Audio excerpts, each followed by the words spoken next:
एक छोटे से गांव में एक बागबान रहता था। उसके पास बहुत सी मुर्गियां थीं, लेकिन उनमें से एक मुर्गी खास तौर पर अजीब थी। उसका नाम था कूको। कूको को यह यकीन था कि वह एक जासूस है। वह सारा दिन बाग में घूमती रहती, गर्दन लंबी करके इधर उधर देखती और हर छोटी सी हरकत को बारीकी से नोट करती। अगर कोई कीड़ा जमीन से निकलता तो कूको तुरंत उसे अपनी गुप्त जानकारी में दर्ज कर लेती। अगर कोई पत्ता हवा से हिलता तो वह उसे संदिग्ध गतिविधि घोषित करती। एक दिन बाग में एक नई चीज आई। यह एक चमकदार लाल रंग का गेंद था।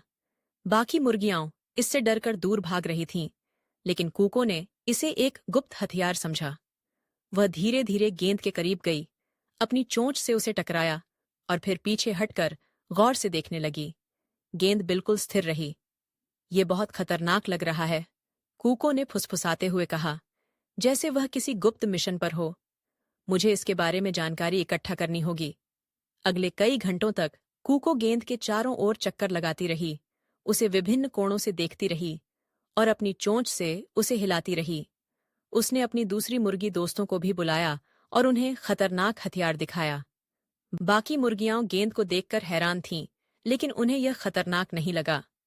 उन्होंने कूको को समझाने की कोशिश की कि यह सिर्फ एक गेंद है जिससे बच्चे खेलते हैं, लेकिन कूको अपनी राय पर कायम रही। उसने घोषणा की कि वह रात भर गेंद की निगरानी करेगी ताकि कोई दुश्मन इसे इस्तेमाल न कर सके। रात हुई और कूको चुपके से गेंद के पास जाकर बैठ गई। वह सारी रात जागती रही, अपनी छोटी सी जासूस आंखों से गेंद पर नजर जमाए रही।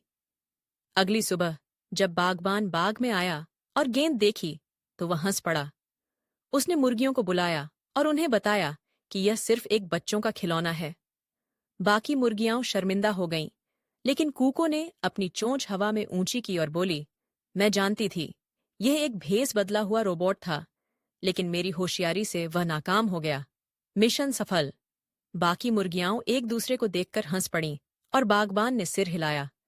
कूको हमेशा अपनी ही दुनिया में रहती थी, एक ऐसी दुनिया जहां वह एक बहादुर और होशियार जासूस थी, और उसकी यह बेवकूफी सबको बहुत मजेदार लगती थी।